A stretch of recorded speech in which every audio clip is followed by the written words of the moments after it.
Hello guys, my name is Marcus and I have been on a bit of a learning journey over the last little while. I've been learning the programming language Python through the CS50 course online. It's on YouTube, and I'll link the video and the course in the description below, so if you want to check that out yourselves, please feel free. And the idea of this Learn With Me video series is so that we can all learn together. I'm going to be going through it obviously in real time with you, so I'm going to be learning as I'm actually recording the videos, and if I get stuck, I'm going to be asking you guys if you know what they're on about. Of course, if you have any questions, please pop them in the comments. If you have any suggestions on how to make my code better as I'm going along, like if he says something that, or doesn't say something that you think he should have or whatever, pop it in. It's supposed to be a learning environment for everyone, so hopefully this is going to be beneficial for a lot of people. The other thing to mention is that the videos that I'm going to be sharing with you are like on my screen. They're all readily available on YouTube. So again, I'll pop the links for those videos in the comments. So fingers crossed the creators won't be too mad because I'm plonking them into the description, so that you can actually go and view them yourselves as well. Also, the last thing I want to say is if you do like this video and you like this kind of content, please consider liking, subscribing, and even possibly sharing if you know anyone that might be interested in this.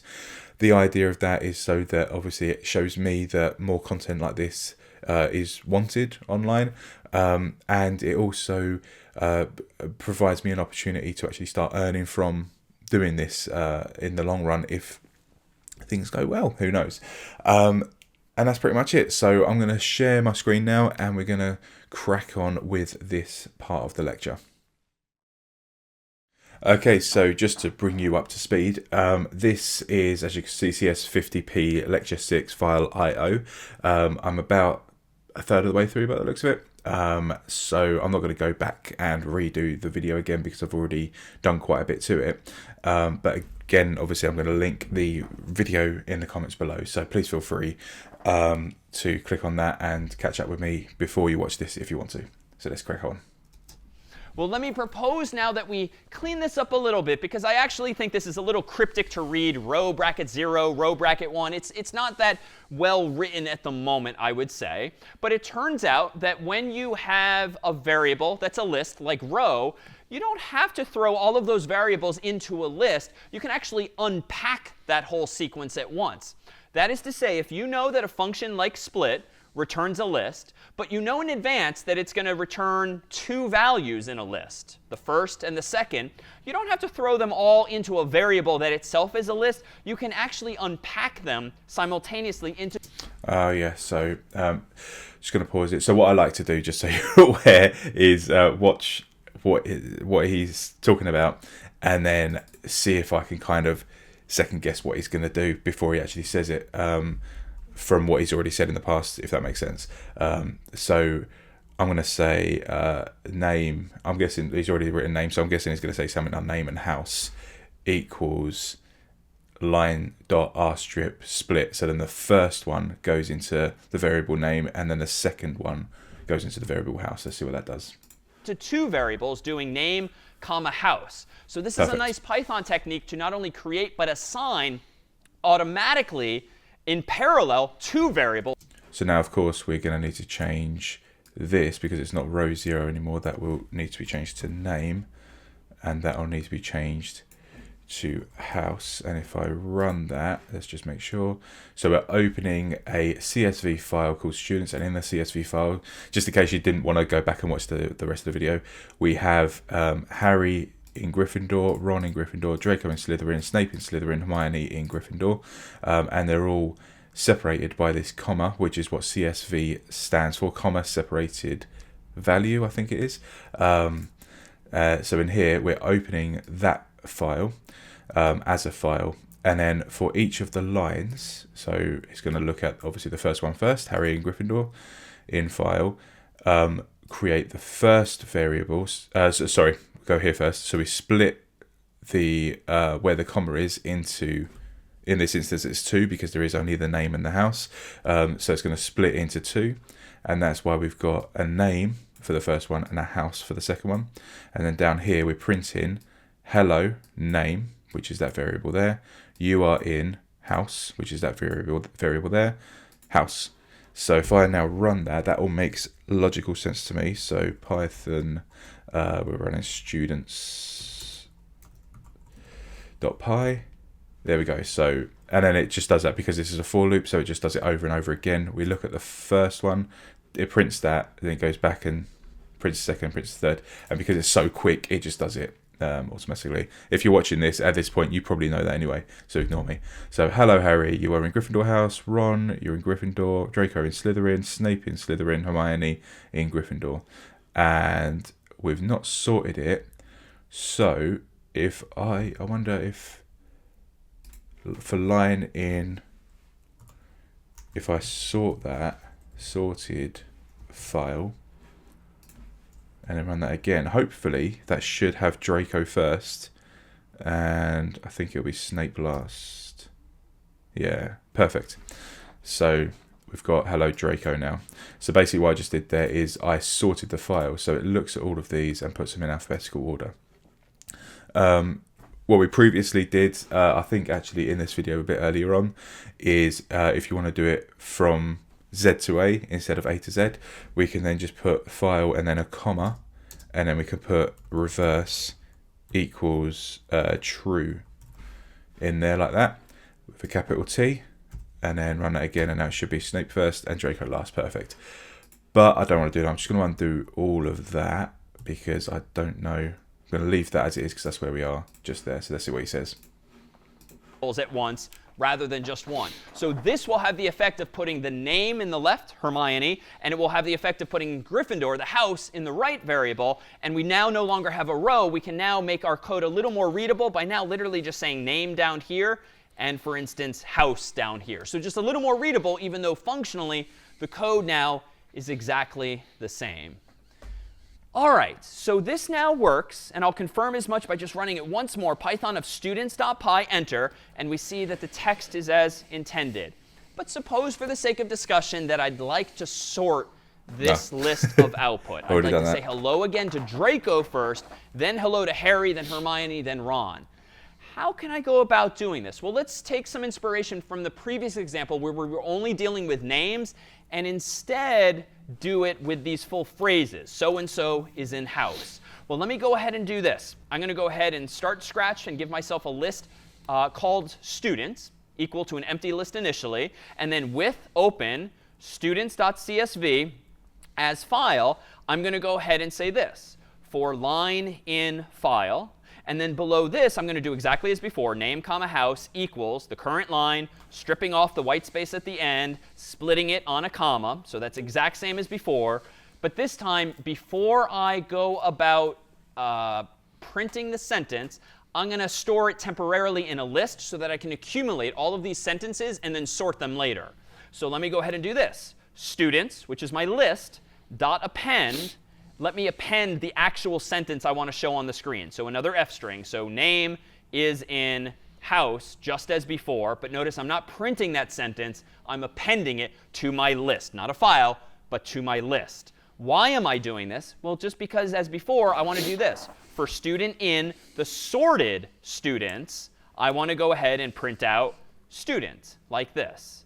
Well, let me go ahead and run Python of students.py and hit enter now, and I think we'll see, indeed, Draco is now first. Harry is second, Hermione is third.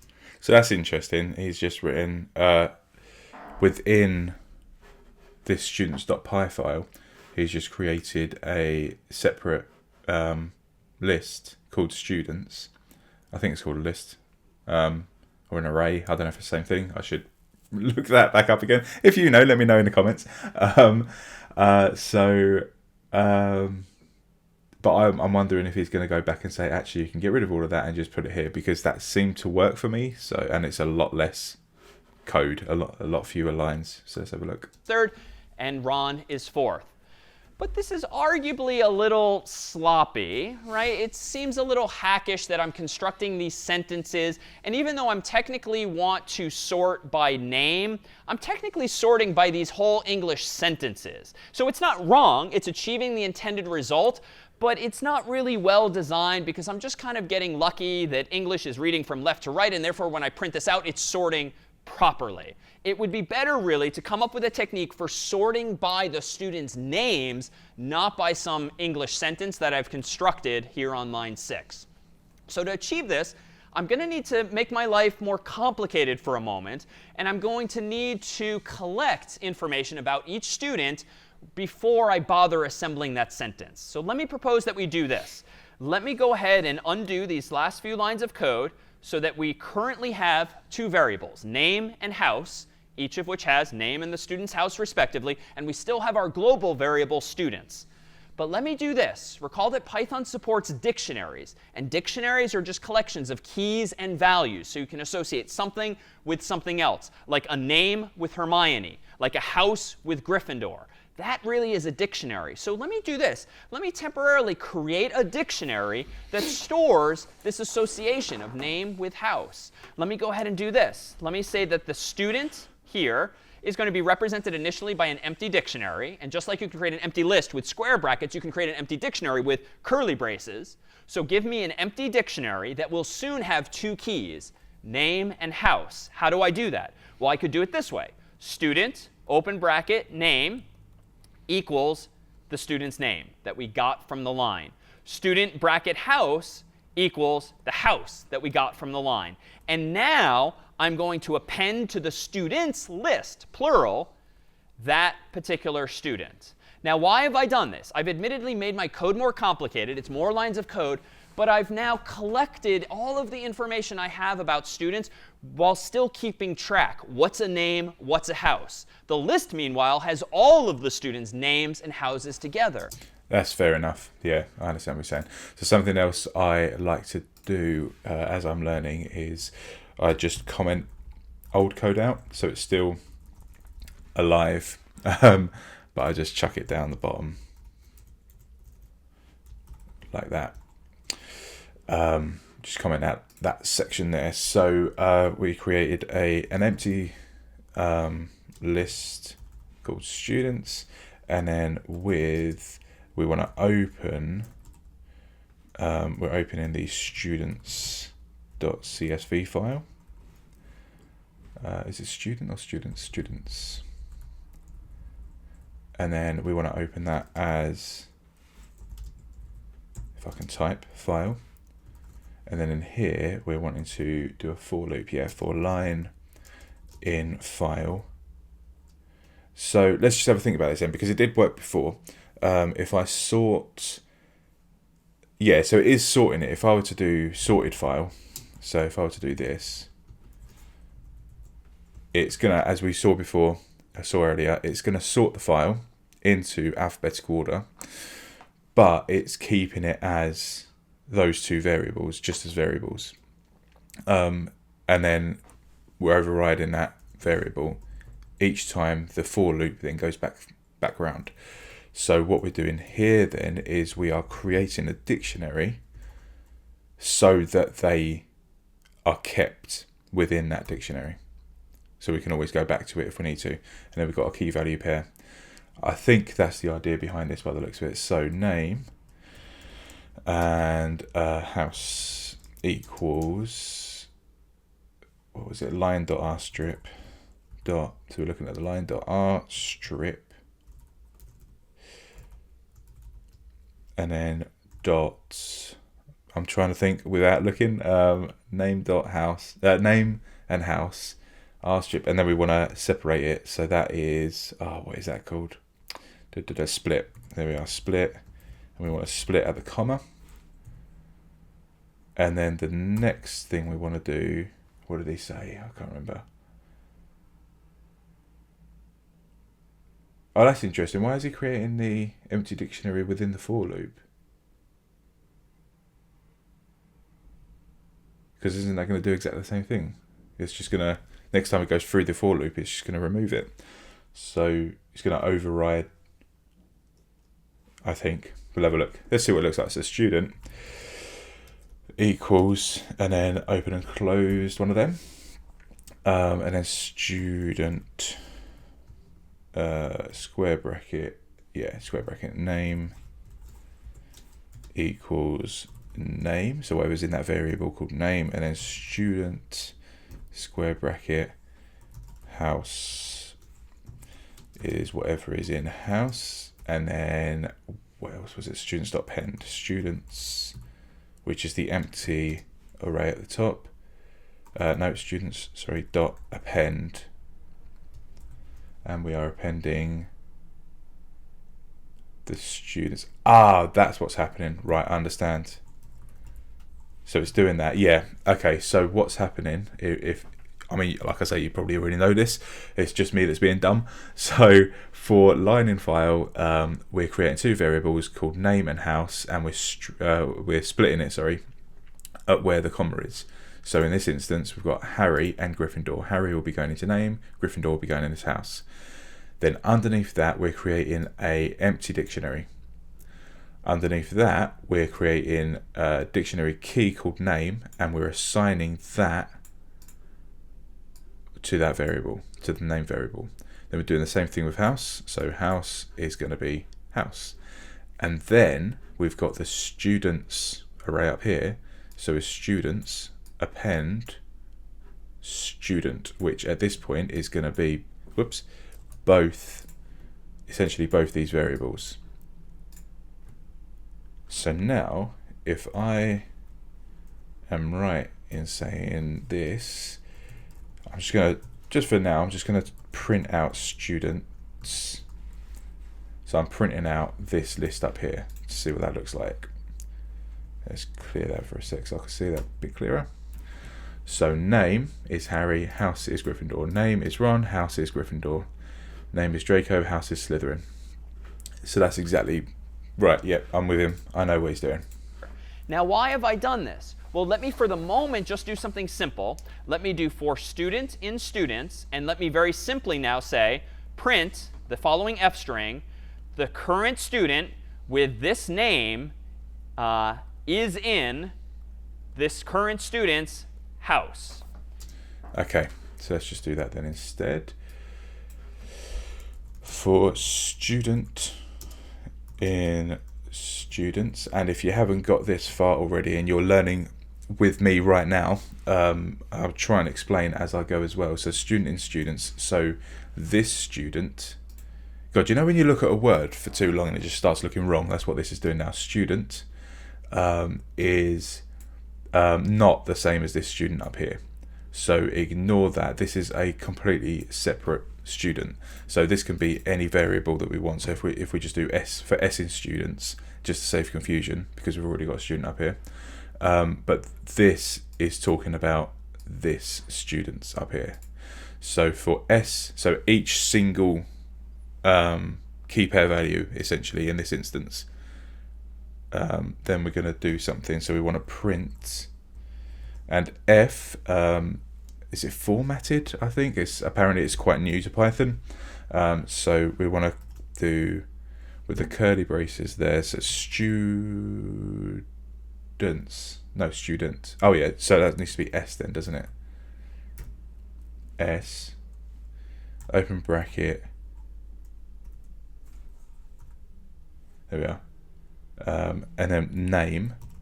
So that is the name variable. So that will be Harry, because we've got key, I should say, not variable. That should be the name key, or the key name. But that needs to have single quotes around it by the looks of it. And then we do is in, and do the same thing. So S, not student, because I've changed. He's got student and I've got S. So the reason I'm doing this is just to make sure that I fully understand what he's talking about before I move on. So that needs to be square bracket, and that needs to be house. So that's the key value pair, or key pair value, whatever it's called. And then that can now be closed. So what I'm expecting now is, so we've done that, we've seen what this bit of code prints out, which is this here. So this last little bit of code, because it's a for loop now, we're printing out each line, essentially. So that's one line. but it's going to be using the key value pairs. So it should be print Harry. So this will be essentially Harry is in Gryffindor. And then it's going to go back round and then print out the next one. Ron is in Gryffindor, Draco's in Slytherin. So let's just see. Fingers crossed that does do what it does, because that means that I've understood it correctly. Yes. Okay, cool. Awesome. Happy with that. Happy days. Happy days. If you're not laughing, you're learning. So there we go. And now notice one detail. Inside of this f string, I'm using my curly braces as always. I'm using inside of those curly braces the name of a variable as always. But then I'm using not bracket 0 or 1, because these are dictionaries now, not list. But why am I using single quotes? To surround house and to surround name. Right, so why is he using single quote instead of double quote? I think there's a reason for this with the dictionary. I think that's part of the documentation. It says that you have to use single quotes with dictionaries, I think. I might be wrong with that. It was a while ago that we did dictionaries, so let's find out. Why single quotes inside of this f string to access those keys? Yes, because you have double quotes in that line 12, and so you have. Oh, of course, yeah. So he's saying because there's already double quotes here. If we were to have a double quote there, that's going to essentially end that, and then we're going to get a value. No, not value error. What are we going to get? Syntax error. So closing parentheses does not match with the opening parentheses, which is up here. Yeah. So that's exactly what it is. So it needs to be single. Yep, he's right. I'm wrong. I'm dumb. Carry on. Tell Python to differentiate. Exactly. Because I'm already using double quotes outside of the f string, if I want to put quotes around any strings on the inside, which I do need to do for dictionaries, because recall, when you index into a dictionary, you don't use numbers like lists, 0, 1, 2 onward. You instead use strings, which need to be quoted. But if you're already using double quotes, it's easiest to then use single quotes on the inside, so Python doesn't get confused about what lines up with what. So at the moment, when I run this program, it's going to print out those hellos, but they're not yet sorted. In fact, what I now have is a list of dictionaries. Nothing is yet sorted. But right, let's see what he's going to say, actually. Let me tighten up the code, too, to point out that it doesn't need to be quite as verbose. If you're in the habit of creating an empty dictionary, like this on line 6, and then immediately putting in two keys, name and house, each with two values, name and house respectively, you can actually do this all at once. So let me show you a slightly different syntax. I can do this. Give me a variable called student, and let me use curly braces on the right-hand side here. But instead of leaving them empty, let's just define those keys and those values now. Quote unquote name will be name, and quote unquote house will be house. And there's no. Oh no, ignore me. There is. I was going to say there's no quotes, but there are. So we want to keep student there, and we want to change that. Oh, that's handy. I love learning things like this. It's amazing. If you are also on a learning journey as well, what was your first language if you've already learnt one? I'd love to know what you started with, because there's so many to choose from, and there's so many opinions on what you should choose first. A lot of people say Python is one of the good ones to go for. A lot of people say JavaScript, I think, is another one. I think the first one I learned, which isn't really a language, but I learned HTML and CSS, which then led on to JavaScript and Python. Now, I've done a little bit in C as well, so I'm really starting to build up good working knowledge, I think. But I'd love to hear what languages you already know, if you do know any, or what your next one is going to be. Anyway, let's shut up and carry on. This achieves the exact same effect in one line instead of 3. It creates a new non-empty dictionary containing a name key, the value of which is the student's name, and a house key, the value of which is the student's house. Nothing else needs to change. That will still just work So that if I again run Python of students.py, I'm still seeing those greetings, but they're still not quite actually sorted. Well, what might I... Right, so now he's going to go through the sorted bit. So we've tidied up the code, which is what we've just done there. Taken 3 lines and turned it into 1, which I love seeing. I don't know why, but there's something about that just makes me so happy when you tighten up code. So how are we going to sort this then? I mean, in my mind, sorted could go there. So we created an empty array with open students as file for line in file. It does make sense for that to go there. It does. So let's just try that then. Let's try, once again, it should be Draco first. So that does work. So for line in file, we're sorting the entire file before we actually crack on with the rest of the for loop. So let's see what he says, see if there's a better way. Go about doing here in order to, what could I do to improve upon this further? Well, we need some mechanism now of sorting those students. But unfortunately, you can't do this. We can't sort all of the students now because those students are not names like they were before. They aren't sentences like they were before.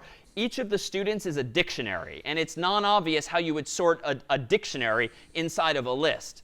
So ideally, what do we want to do? If at the moment we hit line 9, we have a list of all of these students. And inside of that list is one dictionary per student. And each of those dictionaries has 2 keys, name and house. Wouldn't it be nice if there were a way in code to tell Python, sort this list by looking at this key in each dictionary? Because that would give us the ability to sort either by name or even by house or even by any other field that we add to that file. So it turns out we can do this. We can tell the sorted function not just to reverse things or not. It takes another named parameter called key, where you can specify what key should be used in order to sort some list of dictionaries. And I'm going to propose that we do this.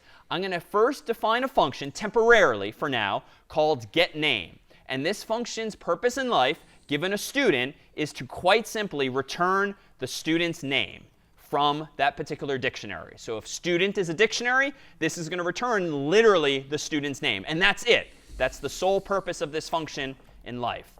What do I now want to do? Well, now that I have a function that, given a student, will return to me the student's name, I can do this. I can change sorted to say, use a key that's equal to whatever the return value of getName is. And this now is a feature of Python. Python allows you to pass functions as arguments in 2 other functions. So getName is a function. Sorted is a function, and I'm passing in getName to sorted as the value of that key parameter. That is amazing. Okay, so although my little bit seems to work, it probably wouldn't work later on, which is why he's showing us this little bit. So let's plonk that in here as well then. So we want to define getName. I want to try and keep that the same, and we want to pass in student, which is this variable here. Yep, so student, and we're defining it, so we need to come into here and we need to return. What was it we needed to return? I'm not looking at the screen, I'm trying to remember where it was he said. So we need to return the student name. Oh, yeah, that's what it was. Oh, I looked student, and it's lowercase name. No, it doesn't need to be double quotes. It does need to be double quotes, yeah. And then down here, we need to do sorted. And it was the key of, key equals name. And we want to close that. And no, what am I doing? Key equals getName, because we're looking at the new function that we just created. So let's see what that does out of interest. So it does work. Brill. Okay. Now, why am I doing that? Well, if you think of the getName function as just a block of code that will get the name of a student, that's handy because that's the capability that sorted needs. When given a list of students, each of which is a dictionary, sorted needs to know, how do I get the name of the student in order to do alphabetical sorting for you? The authors of Python didn't know that we were going to be creating students here in this class, so they couldn't have anticipated writing code in advance that specifically sorts on a field called student, let alone called name, let alone house.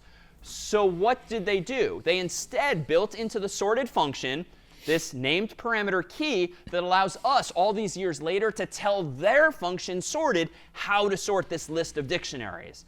So now watch what happens. If I run Python of students.py and hit enter, I now have a sorted list of output. Why? Because now that list of dictionaries has all been sorted by the student's name.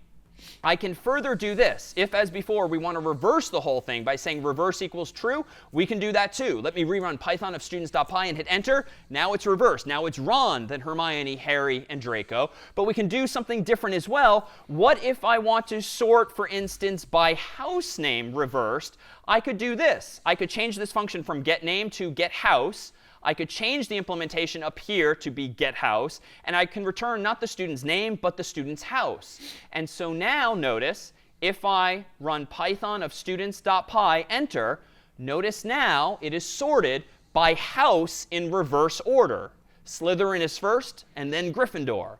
If I get rid of the reverse, but keep the getHouse, and rerun this program, now it's sorted by house. Gryffindor is first, and Slytherin is last. And the upside now of this is because I'm using this list of dictionaries and keeping the students' data together until the last minute when I'm finally doing the printing, I now have full control over the information itself, and I can sort by this or that. I don't have to construct those sentences in advance like I rather hackishly did the first time. All right, that was a lot. Let me pause here to see if there are questions. So when we're sorting the files, should we use the loops, or like a dictionary or any kind of list? Can we sort by just sorting, not looping or any kind of stuff? A good question. And the short answer with Python alone, you're the programmer, you need to do the sorting. With libraries and other techniques, absolutely. You can do more of this automatically because someone else has written that code. What we're doing at the moment is doing everything from scratch ourselves. But absolutely, with other functions or libraries, some of this could be made more easily done. Some of this could be made easier. Other questions on this technique here? It equal to the returned value of the function. Can it be equal to just a variable or a value? Well, yes, it should equal a value. So I'm specific, and I should clarify actually, since this was not obvious. So when you pass in a function like getName or getHouse to the sorted function as the value of key, that function is automatically called by the sorted function for you on each of the dictionaries in the list. And it uses the return value of getName or getHouse to decide what strings to actually use to compare in order to decide which is alphabetically correct. So this function, which you pass just by name, you do not pass in parentheses at the end, is called by the sorted function in order to figure out for you how to compare these same values. How can we use nested dictionaries? Yani, I have read about nested dictionaries. What is the difference between nested dictionaries and dictionary inside a list? I think it is. Sure. So we are using a list of dictionaries. Why? Because each of those dictionaries represents a student, and a student has a name and a house, and we want to, I claim, maintain that association. And it's a list of students because we've got multiple students, 4 in this case. You could create a structure that is a dictionary of dictionaries, but I would argue it just doesn't solve a problem. I don't need a dictionary of dictionary. I need a list of key value pairs right now. That's all. Right, so before we move on, I'm not 100% sure how this is working, so I'm just going to go through the debugger so we can go line by line. So debug Python. So there is no bugs, but run a debug. Do that. What's that saying? File found. No such file or directory. Well, it must be because it works.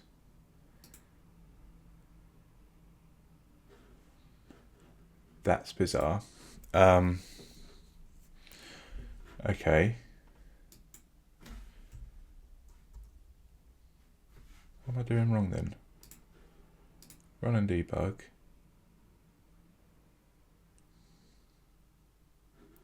That's really interesting. Why is it saying that? There's no such file or directory when there clearly is, because otherwise it wouldn't be working.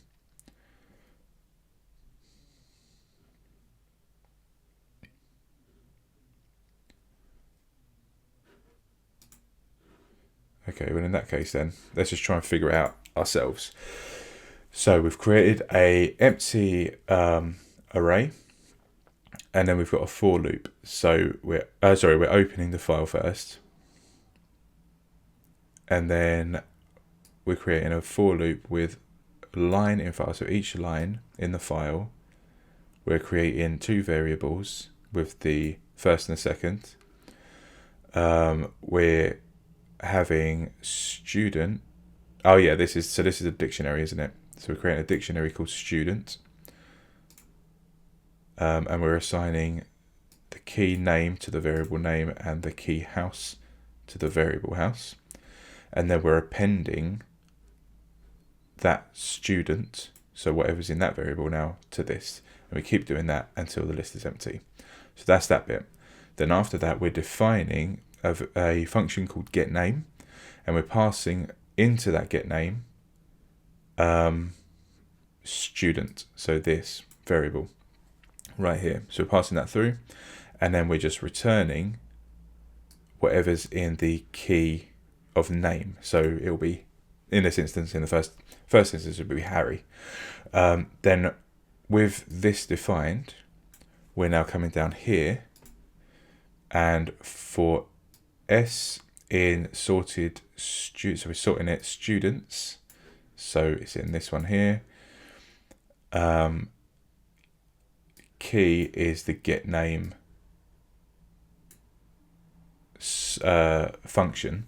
So and then in that we're printing the text that we want to print. So let's go for S in sorted students. Oh, I see. So we're sorting that there. Yeah, okay, right. So we're sorting the students list by the key getName, which is going to then obviously going to come back as Harry, Ron, Hermione, etc. So that does make sense. Yeah, sorry. Just being a bit dumb there. Needed to go through it to make sure I fully understood that.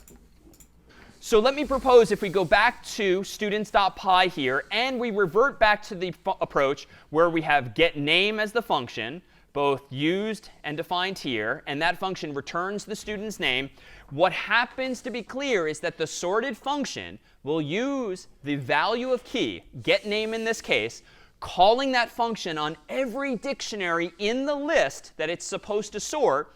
And that function getName returns the string that sorted will actually use to decide whether things go in this order, left, right, or in this order, right, left. It alphabetizes things based on that return value. So notice that I'm not calling the function getName here with parentheses. I'm passing it in only by its name so that the sorted function can call that getName function for me.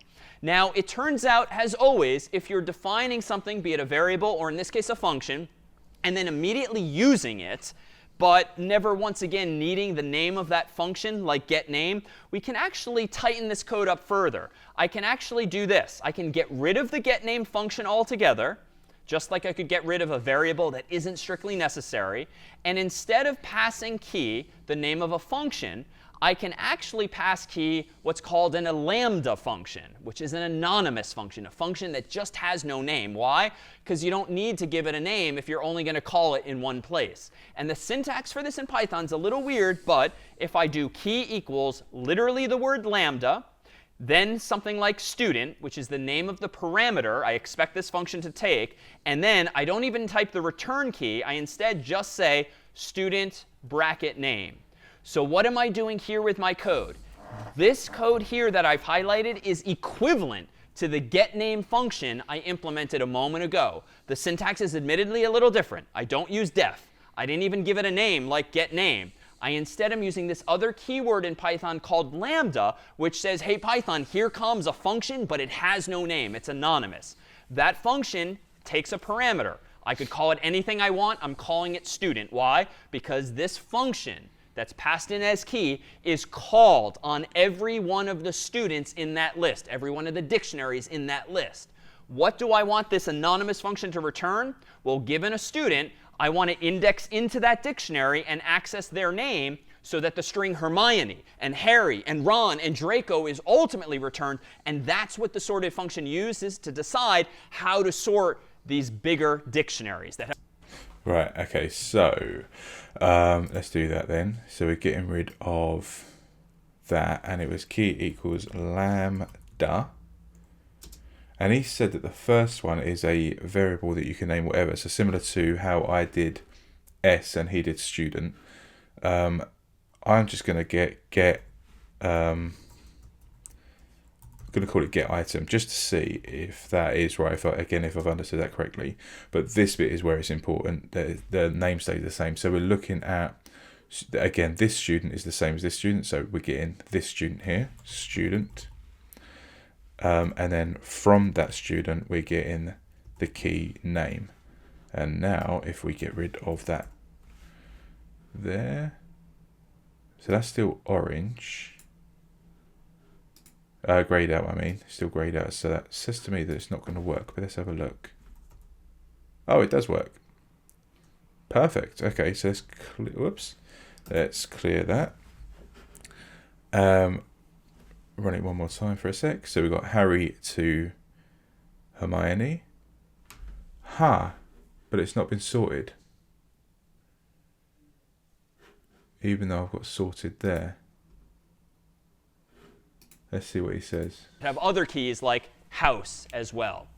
So if I now go back to my terminal window and run python of students.py, it still seems to work the same, but it's arguably a little better designed because I didn't waste lines of code by defining some other function, calling it in one and only one place.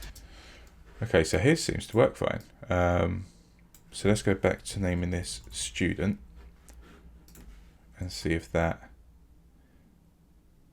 So did I misunderstand him then? I thought he said that it doesn't matter what it's called. Let's go back and have a listen to that. Parameter, and this lambda, then something like student, which is the name of the parameter I expect this function to take, and then I don't even type the return key. I instead just say... So yeah, I totally misunderstood what he said. I don't know where I got that from. It does need to be...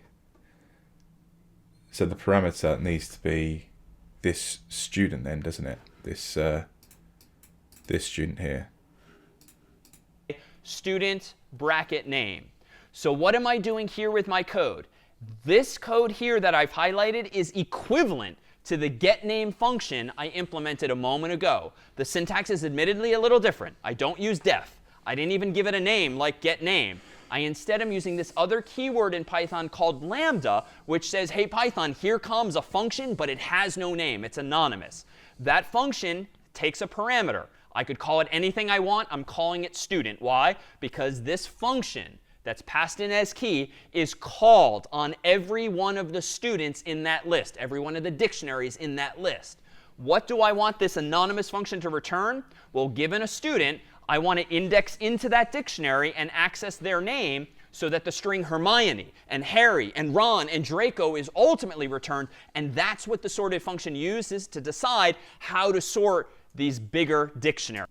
So he did say it could be any name. Am I getting confused with that? Does anyone else understand that? Because I don't think I fully understand what he's saying there. Because it seems to work when I call it student, but not anything else. Because that's grayed out now. I'll just put S, so it's not even looking for that S. And if I run that again, it's going to run back with Harry first rather than Draco. Yeah. So it does have to be student. So it needs to see something else then, doesn't it? It's clearly looking for something else, and this is the only other thing that I can think of, because it's the only other thing in this called student.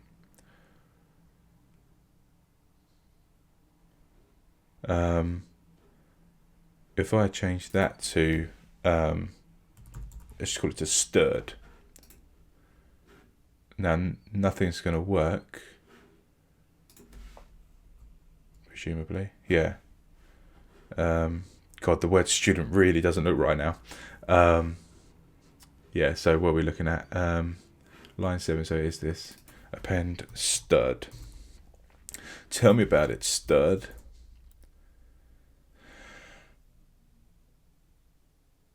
Right, so that does work. So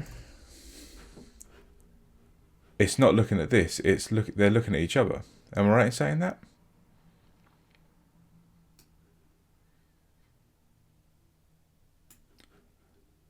So this needs to be the same as this, I think. Let me know if I've got that wrong, please, because that's how I'm understanding this, that these two have to be the same. If I change that to stud and that to stud, then that's not grayed out anymore. I think that's it. I think as long as these two are the same, then it doesn't matter. Doesn't matter what you call it. All right, let's carry on. That have other keys like house as well. So if I now go back to my terminal window and run python of students.py, it still seems to work the same, but it's arguably a little better designed because I didn't waste lines of code by defining some other function, calling it in one and only one place. I've done it all sort of in one breath, if you will. All right, let me pause here to see if there's any questions specifically about Lambda or anonymous functions and this tightening up of the code. And I have one question, like whether we could define Lambda twice. You can use Lambda twice. You can create as many anonymous functions as you'd like, and you generally use them in contexts like this where you want to pass to some other function a function that itself does not need a name. So you can absolutely use it in more than one place. I just have only one use case for it. How about one other question on Lambda or anonymous functions specifically? What if our Lambda would take more than one line, for example? Sure, if your Lambda function takes multiple parameters, that is fine. You can simply specify commas followed by the names of those parameters, maybe x and y or so forth, after the name student. So here too, Lambda looks a little different from def in that you don't have parentheses, you don't have the keyword def, you don't have a function name, but ultimately they achieve that same effect. They create a function anonymously and allow you to pass it in, for instance, as some value here. So let's now Right, let's pause there because I think I'm going to come to the end of this video shortly. I just want to try. He just said that we can, if I try that then, and then house. Oops, I want that one. House. What does that do? I'm just intrigued. No.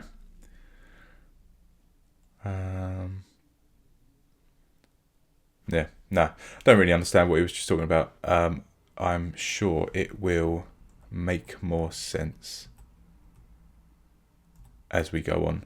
But the last thing I want to try is just, I think, whoops, reverse, equals true. And now that should give me Snape first and Draco last. Yep. So I think I'm understanding this now. I think. So there we have it. That's the end of this video. I didn't get to the end of this particular lecture, but I did get about 25 minutes further ahead, I think. So we are getting there. Thank you so much for watching the video. I really do hope you enjoyed it. If you did, as I mentioned at the beginning, please consider liking, subscribing, and again, sharing if you know anyone that might be interested in this kind of content. Feel free to add suggestions, ask questions, and hopefully together we can try and figure the world of programming out. So until next time, thank you so much, and I'll see you in the next video. See you later.